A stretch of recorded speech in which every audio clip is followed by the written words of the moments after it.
ევროკავშირი, ავსტრია და შვედეთი რაჭაში, სვანეთსა და ზემო იმერეთში ტურიზმის განვითარებისთვის 860.000 ევროს გამოყოფს. მესტიის, ლენტეხის, ცაგერის, ოვნის, ამბროლაურის, საჩხერისა და ტყიბულის მუნიციპალიტეტებში ტურიზმის განვითარებისთვის საგრანტო კონკურსი უკვე გამოცხადდა. შერჩევის შემთხვევაში თითო აპლიკანტი ერთი ადამიანი ან გუნდი მიიღებს 5.000-დან 50.000 ევრომდე გრანტს საერთო ბიუჯეტის მინიმუმ 10%-იანი თანადაფინანსების პირობით. გრანტები პროექტ გრეტას ფარგლებში გაიცემა, რომელიც მიზნად ისახავს დამატებითი შემოსავლების შექმნის შესაძლებლობას საქართველოს სამთო ტურიზმისა და ორგანულ სოფლის მეურნეობაში. პროექტის დეტალებზე ვსაუბრობთ გადაცემის მეორე ნაწილში. ჩემი თანაწამყვანი კომპანია გურიელის გენერალური დირექტორი მიხეილ ჭკუასელია. მოგესალმები. ჩვენს კითხვებს კი შვედეთის საელჩოს პროგრამების განვითარების ოფიცერი თინათინ გენებაშვილი უპასუხებს. გამარჯვებათ და მადლობა ბიზნეს პარტნიორთან. მოგესალმებით, მივესალმებით თქვენს მაყურებელს და მადლობა მოწვევისთვის. თინათინ, მოგესალმებით, დიდი მადლობა თქვენ, დიდი მადლობა შვედეთის საელჩოს, ჩვენ შვედეთის საელჩოსთან ძალიან აქტიურად თანამშრომლობთ და ბატონი ელჩიც ხშირად ყოფილა ჩვენთან სტუმრად და განსაკუთრებით მნიშვნელოვანია დღევანდელ დღეს ამ ფრიად მნიშვნელოვანი პროექტის განხილვა, რაც ეხება მთის ტურიზმის განვითარებას და მაშინ როდესაც აი დღეს სხვა შორის მე ვკითხულობდი კვლევითმა კომპანიამ PMCG-მ გამოაქვეყნა საკუთარი კვლევა ნიკა და მთელი რიგი დაშვებების გათვალისწინებით 2020-ში მესამე კვარტალში ადგილობრივი შემოსავლები ტურისტულ სექტორში შეავსებს მხოლოდ გასული პერიოდის საერთაშორისო შემოსავლების მხოლოდ 33%-ს. მაშინ, როდესაც იგივე ექსპერტული შეფასებით 2020 წლის განმავლობაში მთლიანი შემოსავალი ტურიზმის იქნება 1.730 მილიონი დოლარი, რომელიც არის მხოლოდ 44.1% 2009 წლის მთლიანი შემოსავლების, თუმცა მაშინ 3.5 მილიარდზე მეტი მივიღეთ ჩვენ შემოსავალი.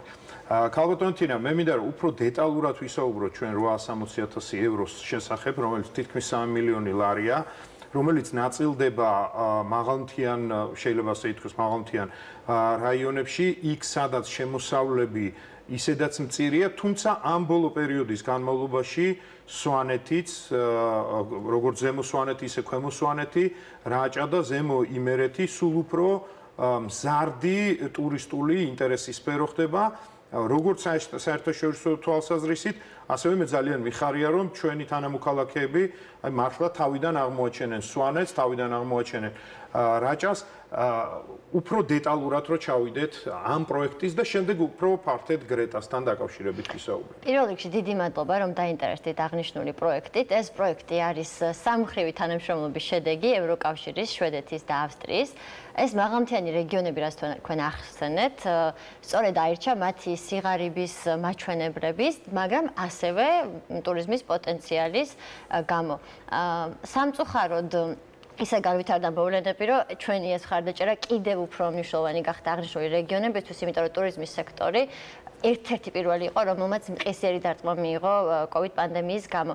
ამიტომ ძალიან მნიშვნელოვანი და დროული არის ეს საკონკურსო განაცხადი ადგილობრივი მოსახლეობისთვის და ითვალისწინებს მათი ადგილობრივი ინიციატივების ხელშეწყობას, რადგან ადგილობრივი პროდუქტები, სერვისები გაზარდონ და მათი ხარისხი უფრო ამაღლონ, ასევე გახადონ უფრო ინოვაციური და ენერგოეფექტური. აქვე მინდა რომ ტექნიკური ინფორმაცია მივაწოდო ჩვენს თანამოქალაქეებს, ამ განაცხადების შევსება შესაძლებელი არის მიმდინარე წლის 3 აგვისტოს 18 საათამდე. ეს ინტერნეტით უნდა წარმოადგინონ თუ შესაძლებელია რომ ეს ასე ვთქვათ იყოს ქაღალდზე შესრულებული და ისე მოიტანონ თქვენს ოფისებში.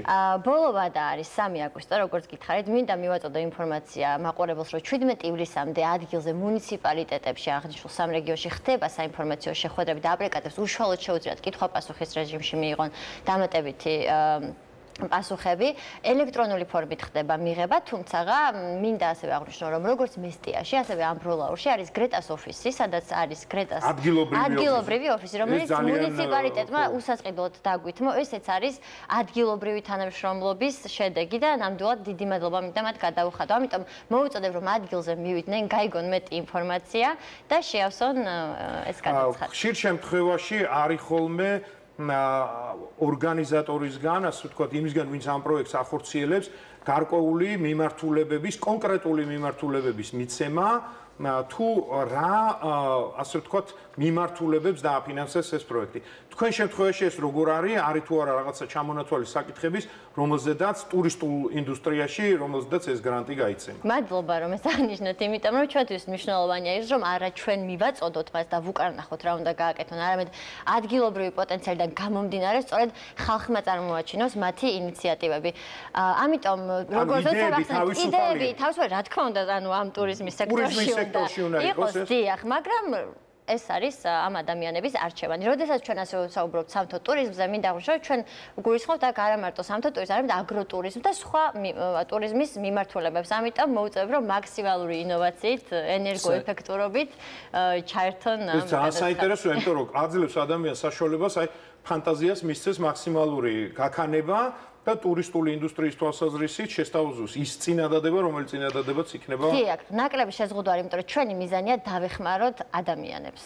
ადგილზე კონკრეტულად. საინტერესოა ხარისხის კონტროლისა და სტანდარტების ამაღლებაში როგორ დაეხმარებით სამთო და სამოგზაურო გიდების სერტიფიცირება შედის ამ პროექტში. ამ მიმართულებით რა იგეგმება რომ გავიგოთ? დიახ, ანუ სერტიფიცირების მხრივ ჩვენ ვიმუშავებთ ორ ორგანოსთან, ერთი იქნება გიდების სერტიფიკაცია, მეორე იქნება ორგანული სოფლის მეურნეობის სერტიფიკატის გაცემა.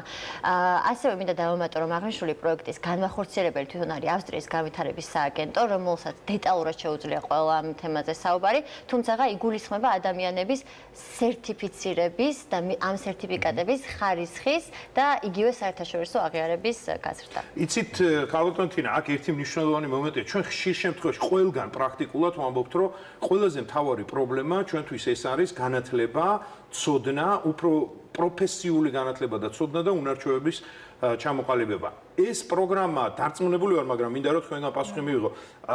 ალბათ ითვალისწინებს განათლების კომპონენტსაც, ტრენინგების კომპონენტსაც. ეს ძალიან მნიშვნელოვანია, იმიტომ რომ ერთია იდეები, ერთია ფანტაზია, ერთია რაღაცა პროექტი, რომელმაც შესაძლოა, ასე ვთქვათ, დიდი დაინტერესება გამოიწვიოს, მაგრამ მეორეა უკვე უშუალოდ ამის აღსრულება. ამის აღსრულებას ცოდნა და პროფესიონალიზმი ჭირდება, რომელიც რა თქმა უნდა წლებთან ერთად მოდის, მაგრამ ცოდნის, პირველადი ცოდნის, ასე ვთქვათ, მიღება ასევე მნიშვნელოვანი.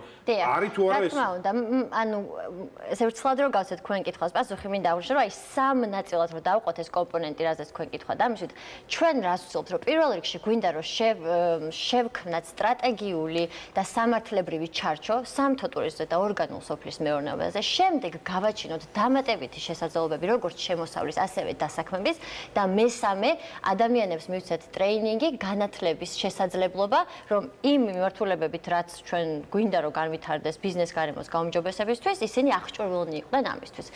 იგივე თქვათ გიდებზე რომ ვისაუბროთ, ხო, თქვათ დავანგრიოთ სტერეოტიპი, რომ მხოლოდ კაცი უნდა იყოს გიდი, ასე თქვათ, იყოს ქალი გიდიც და მე მგონი სტერეოტიპი ძალიან დიდი ხანია დაანგრეულია და მე მგონი სფერო აღარ დარჩა, რაშიაც ქალბატონებმა სტერეოტიპი, ასე თქვათ, არ დაანგრიათ და ჩვენ მაქსიმალურად ხარს გიჭერთ ამ კუთხით. მოდით ახლა ჩვენ დაუბრუნდებით ტურიზმს, რამდენადაც დრო მოგცემს საშუალებას, მინდა რომ გრეტას შესახებ ვისაუბროთ, სხვა შორის ძალიან კარგი სკანდინავიური სახელი ქვია ამ პროექტს და ძალიან სწორად არის და კარგად არის შერჩეული. ბიუჯეტი მე რამდენადაც ვიცი შეადგენს 6.8 მილიონ ევროს და მოიცავს ბიოსოფლის მეურნეობას და მოიცავს სამთო ტურიზმს. თუ შეიძლება უფრო დეტალურად ამ ბიოსოფლის მეურნეობის შესახებ, იმიტომ რომ მე რამდენადაც ვიცი პირველი ეტაპი უკვე ასე ვთქვათ დასრულებულია, რას მოიცავდა ეს პირველი ეტაპი და დღეს რა მდგომარეობა გვაქვს. დიახ, ზოგადად გრეტას პროექტი არის, როგორც გითხარით, სამი დონორის ურთიერთთანამშრომლობის შედეგი, აღნიშნულ სამ-სამიზნე რეგიონში, სრული ბიუჯეტი არის 6.8 მილიონი евро და უკვე ეხლა არის გამოცხადებული, ვთქვათ, ტურიზმის სექტორში, მაგრამ უკვე იყო გამოცხადებული ადგილობრივი ინიციატივები ორგანულ სოფლის მეურნეობაში, მივიღეთ 680-მდე განაცხადი, რაც საკმაოდ მაღალი ამ 8 რეგიონიდან 680 ამ სამი რეგიონიდან და 8 მუნიციპალიტეტიდან. დიახ, მინდა მაყურებელს ვაცნობო, რომ აღნიშნული განაცხადი სოფლის მეურნეობაში გაგრძელდება, ეს იქნება 2021 წელსაც, 22 წელსაც და რა არის ჩვენი მიზანი? ორგანულ სოფლის მეურნეობაზე გადასვლა კარგია, მაგრამ ძალიან ძნელია, იმიტომ რომ იგივე სერტიფიცირების ნაწილში საკმაოდ მაღალ ხარჯს მოითხოვს მწარმოებლებისთვის და ასევე კლიმატური ცვლილებების გამო ორგანული სოფლის მეურნეობაში მოღვაწე ფერმერები კიდევ უფრო მეტ სირთულეებს განიცდიან. ამიტომ ჩვენი მიზანია რომ ისინი აღჭურვოთ იმ თქვათ ცოდნით, იმ პროდუქტით, იმ შესაძლებლობით რომ გაუმკლავდნენ ამ გამოწვევებს და ასე თქვათ მათ მხარი დავუჭიროთ რომ უფრო მეტად გააქტიურდნენ. ძალიან მნიშვნელოვანია. ცოდნა არის აქ მე ვიტყოდი რომ კრიტიკული, იმიტომ რომ ვერ მიიღებ შენ იმ რაოდენობის პროდუქტს, რომელი პროდუქტსაც მიიღებდი, ასე ვთქვათ, ჩვეულებრივი სტანდარტული წესით წარმოებული სოფლის მეურნეობის წარმოების დროს. მეორე მნიშვნელოვანი ნაწილი არის სერტიფიცირება, იმიტომ რომ ერთია რომ მოიყვანო, მაგრამ მეორეა რომ შენ კონდეს ამის დოკუმენტაცია და ყველგან, ასე ვთქვათ, ევროპაში, ამერიკაში, სადაც არსებობს ამის პოტენციური ბაზარი, ეს სერტიფიცირება, ასე ვთქვათ, გჭირდება. მაგრამ მესამე ასევე ძალიან მნიშვნელოვანი ნაწილი არის, სწორედ აი ასე თქვენ აღნიშნეთ, პროდუქტებით, იმ პროდუქტებით უზრუნველყოფა, რომელიც, ასე ვთქვათ, კარგ შედეგს, საუკეთესო შედეგს იძლევა ორგანული თვალსაზრისით. ეს არის ალბათ პირველადი მიწოდება არის, პირველი ეტაპის მიწოდებაა და შემდეგ უკვე მეურნეობის განვითარების კვალობაზე ეს კავშირები იქნება დიახ, რომ ადგილზე ადამიანებმაც ნახონ, რომ რასარგებელი მოაქვს მისთვის ორგანულ სოფლის მეურნეობაზე გადასვლას. ჩვენ ასევე ჩავატარეთ პირველ რიგში, სანამ დავიწყებდით ყველა ამ აქტივობას, კვლევა ადგილობრივი სოფლის მეურნეობის პოტენციალი, სადაც გამოიკვეთა როგორც რეგიონულ, ასევე კონკრეტულ მუნიციპალიტეტების დონეზე, რომ რა პოტენციალი არის ამ კონკრეტულ მუნიციპალიტეტში, რომ ჩვენ შეგვიძლია ვუთხრათ ეს წარმოებს, რა თქმა უნდა, იქ ადგილზე ფერმერი თვითონ აირჩევს რა თქმა უნდა, ჩვენ ვერონებთ რომ სიტყვაზე. დიახ, სად უჭირთ, ან სად არის, აი მაგალითად პიტნა სიტყვაზე, სად მოდის ყველაზე მეტად, ან შინდი, ან და იცით რამე აი ეს 680 განაცხადია ძალიან ბევრია და ძალიან კარგია და ეხ გამიხარდა ისე რომ ამდენი წარმოებელი ფიქრობს ბიოპროდუქტის წარმოებას ამ წარმოებლების ალბათ უდიდესი ნაწილი უკვე აწარმოებდა პროდუქტებს და უნდათ რომ გადაერთონ ბიოწარმოებაზე მე ალბათ დარწმუნებული ვარ რომ ისინი უკვე აწარმოებენ ბიოპროდუქტს უბრალოდ ცოდნის და კვალიფიკაციის ამაღლება აქ მნიშვნელოვანია და რაც ყოველთვის მიიღონ სერტიფიკატი. იყო თუ არა ისეთები რომელიც ჯერჯერობით არ არიან ამ ბიზნესში ჩართული და უბრალოდ ეხლა იწყებენ, ანუ სტარტაპერებიც არიან. დიახ, იყო აქ სტარტაპერები, იყო როგორც ხელშეწყობა იმისი, ვინც არის უკანა სფეროში, ასევე ახალი ფერმერების სახალისება. ეს ძალიან მნიშვნელოვანი და ძალიან კარგია. თან შეისწავლეთ თუ არა, ასე ვთქვათ, ბაზარი, სად გარდა დაუშვათ ადგილობრივი ბაზარისგან არის თუ არა მოთხოვნა ბიოპროდუქტებზე აქ ადგილზე და იქნება თუ არა პროექტი ასევე მხარდამჭერი და გარკვეული გზამკვლევი იმისათვის რომ ამ ფერმერებმა მოძებნონ და გზა გაიკვლიონ ევროპის ბაზარზე ბიოპროდუქტების. დიახ, ბიზნეს კავშირების დამყარება ერთ-ერთი მთავარი ნაწილი არის ამ პროექტის. ჩვენ ადგილზე, ანუ ჩვენ ეს პროდუქცია არ გვინდა მხოლოდ გატანისთვის, გვინდა შიდა მოხმარებისთვის, რომ ქართულ მოსახლეობამაც მიიღოს სარგებელი. შარშან მოეწყო გასტრონომიული, ასე ვთქვათ, ჰაბი ლეჩხუმში, სადაც ძალიან დიდი ინტერესი გამოიწვია. იყვნენ როგორც სოფლის მეურნეობის, ასევე სამთო ტურიზმის წარმომადგენლები და მოხდა მათი ურთიერთდაკავშირება. იგეგმება, რომ ესეთი პროექტი გაგრძელდეს, მაგრამ რაც შეეხება, ვთქვათ, საზღვარგარეთ გატანას ამისი ჩვენ პროექტის ფარგლებში გვაქვს შესაძლებლობა, რომ სხვადასხვა ტრეინინგებზე და ასევე სხვადასხვა გამოფენებზე მონაწილეობა მიიღონ ბენეფიციარებმა, რათა ადგილზე ნახონ და თქვა თვითონაც მიხდნენ რა გამოწვევა აქვს მათ პროდუქტს აი ამ ხელოვნებას. პრინციპში გეთანხმებით, ესე ძალიან მნიშვნელოვანია, გეთანხმებით, იმიტომ რომ ერთის მხრივ ჩვენ ვახალისებთ, ვქმნით, ვეხმარებით ბიოსოფლის მეურნეობის შექმნას ამ რეგიონში და მეორეს მხრივ იქვე ვაჩენთ მოთხოვნას სამთო ტურიზმის განვითარების თვალსაზრისით, იმიტომ ადამიანი რომელიც მიდის ამ რეგიონში დასასვენებლად ტურისტული მოგზაურობისთვის ის ირჩევს ბუნებასთან სიახლოვეს, ის ირჩევს ეკოლოგიურად სუფთა გარემოს და ბუნებრივია რომ მისი ერთ-ერთი მოთხოვნა იქნება ის რომ მან ბიოპროდუქტიც გასინჯოს და ბიოგასტროტურიზმი ჩამოყალიბოს. ამიტომ ეს ასე ვთქვათ ერთგვარი ფიქრობ თუ არა, ხო, ფიქრობ თუ არა რომ რაღაცა ღირებულებათა ჩაჭვის შექმნას უწყობთ ასე ვთქვათ ხელს. აუცილებლად და ასევე მინდა რომ პოზიტივი შევიტანო თუნდაც პანდემიის ჭრილში რომ ეს დრო და ეს ასე ვთქვათ დრო რომელიც გამოუთავისუფლდათ იმ ადამიანებს რომ უმასპინძლო სტუმრებს გამოიყენონ იმისთვის რომ მეტი გაიგონ თუ რისთვის მიდის იქ დამსვენებელი რა პროდუქტს ეძებს ხო ანუ რა გამოცდილება უნდა იმიტომ რომ ეს მოგზაურობა არის იგივე გამოცდილება ხო ჩვენ გვინდა ეს ავთენტური გამოცდილება რის გამოც ადამიანი კონკრეტულად მიდის სვანეთში. აი კარგი იყო რომ დაასრულეთ სვანეთი და ავთენტურობის ერთ-ერთი პუნქტი, რაც თქვენ აღნიშნეთ ამ პროგრამის, არის სვანეთის და რაჭის ბრენდის შექმნა.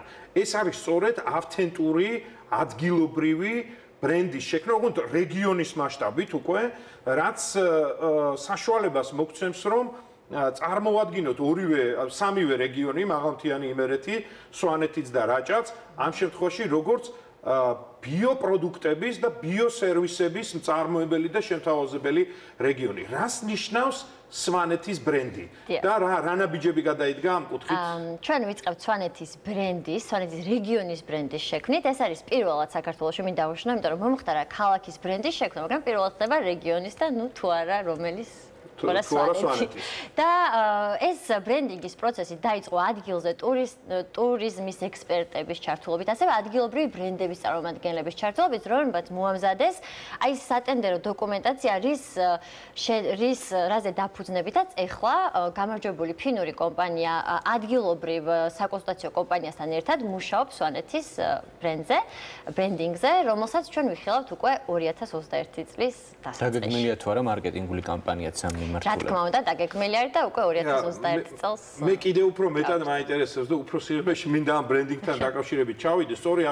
სწორად აღნიშნეთ, რომ ქალაქის ბრენდი შექმნილა და ქალაქის ბრენდის შექმნა ამ თვალსაზრისით შესაძლოა კიდევ უფრო ადვილი იყოს, იმიტომ რომ ქალაქის ბრენდი მოიცავს უფრო ინდუსტრიულ მხარეს, განვითარების სხვა შესაძლებლობებია აქ და ინვესტიციების თვალსაზრისით და შედარებით ნაკლები შეზღუდვებია.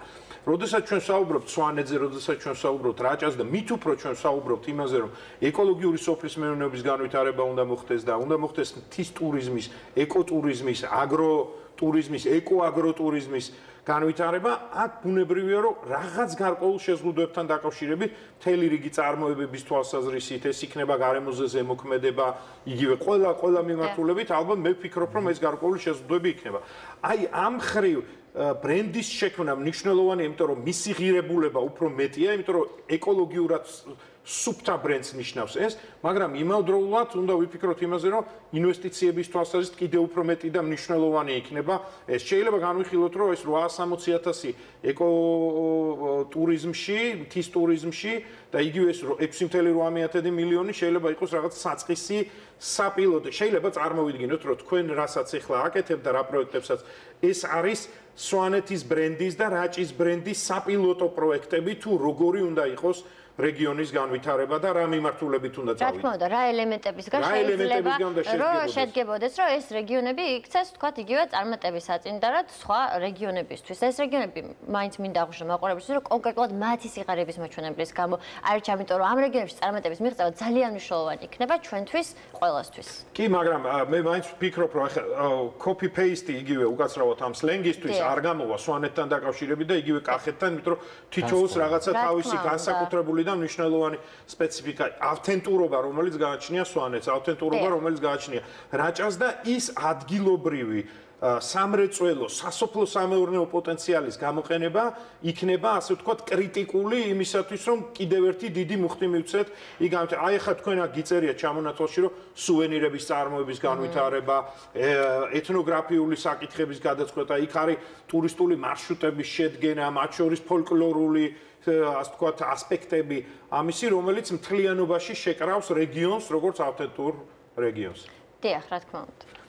კიდევ რას მოიცავს აღნიშნული მიმართულება, ეს გრეტას პროექტი, კიდევ უფრო მეტად რომ რა საკითხებია, რომელიც და წარმოიშვა თუ არა ამ პერიოდში საკითხზე მუშაობის დროს და პროექტის განვითარების დროს რაღაცა ისეთი სპეციფიური საკითხები, რომლის დროსაც თქვენ ხისიერი გადაწყვეტილების მიღება მოგიხსენებთ. დიახ, ერთ-ერთი მაგალითია, რა თქმა უნდა, COVID-19 პანდემია, რის გამოც არა მარტო გრეტა შემეთ ბევრ სხვა პროექტში მოგვიხდა სხვადასხვა მოქნილობის ელემენტების უფრო მეტი შემოტანა და ერთ-ერთი გრეტა შემთხვევაში იყო ადგილზე სადეზინფექციო მოწყობილობების არარსებობა სასტუმრო სახლებისთვის, რაც მათ პრობლემას უქმნიდა, რომ საერთოდ ეფუნქციონირად აღნიშნული შეზღუდვების გამო. და ძალიან მოხარული ვარ, რომ 8 მუნიციპალიტეტისთვის ჩვენ შევძლებთ 40 სადეზინფექციო მოწყობილობის გადაცემა და დღეს იქ სასტუმრო სახლები სრულად ფუნქციონირებენ. ანუ ის რომ დღეს სასტუმრო სახლები არიან იქ მომზადებული და მათ გაიარეს მონიტორინგის საკმარისად კაცრი პირობები, ერთ-ერთი მონაწილე არის გრეტა. და ის პროექტი, რომელსაც თქვენ წარმოადგენთ. რამდენადაც ვიცი, გრეტა გრძელდება 20-22 წლის ბოლომდე. ყოველ წელიწადს აღნიშნული მიმართულებით თქვენ აპირებთ, რომ ახალი პროექტები წარადგინოთ და თითოეულ ამ ორივე მიმართულებაზე კიდევ უფრო მეტად მისცეთ განვითარების შესაძლებლობა. დიახ, 2022 წლამდე გაგრძელდება შესაძლებლობები და თქვენ წინა კითხვასაც რომ დაუბრუნდეთ, რა არის ამის მიზანი, რომ ჩვენ არ გვინდა რომ ეს რეგიონები დამოკიდებული იყოს ვინმე დონორის ან სხვა ვინმეს ახალისებაზე. ანუ ეს დრო და ეს შესაძლებლობა მათ გააძლიერებს და გახდის უფრო მდგრადს და თავის თავზე დამოკიდებული. გრადობასთან ერთად ჩვენ ხშირად ვამბობთ ხოლმე ხონიკა, რომ განვითარების ერთ-ერთი ყველაზე მთავარი პირობა ინკლუზიური განვითარება არის და სწორედ რეგიონებზე გადის ინკლუზიური განვითარება. დღეს სხვა ჩვენ გვექნება ძალიან საინტერესო მსჯელობა და დისკუსია ბიზნეს პარტნიორის 4-ში, სადაც ჩვენი სტუმარი იქნება რეგიონალური განვითარებისა და ინფრასტრუქტურის მინისტრი ქალბატონი მაია ცკიტიშვილი და სწორედ ეს სამინისტრო არის ის სამინისტრო, რომელიც უშუალოდ არის ჩართული ქვეყნის ინკლუზიური განვითარების საკითხების მოგვარებაში და ძალიან საინტერესო იქნება სხვა შორის ამ ბრენდთან, სვანეთის ბრენდთან დაკავშირებით დღეს აუცილებლად დავსვამ კითხვას. დიდი მადლობა საინტერესო საუბრისთვის და გისურვებთ წარმატებას. დიდი მადლობა. ასეთი იყო ბიზნეს პარტნიორი. დღეს ჩვენ ერთმანეთს შევხვდებით ხვალ 18 საათსა და 30 წუთზე. გმადლობთ ყურადღებისთვის, ნახვამდის.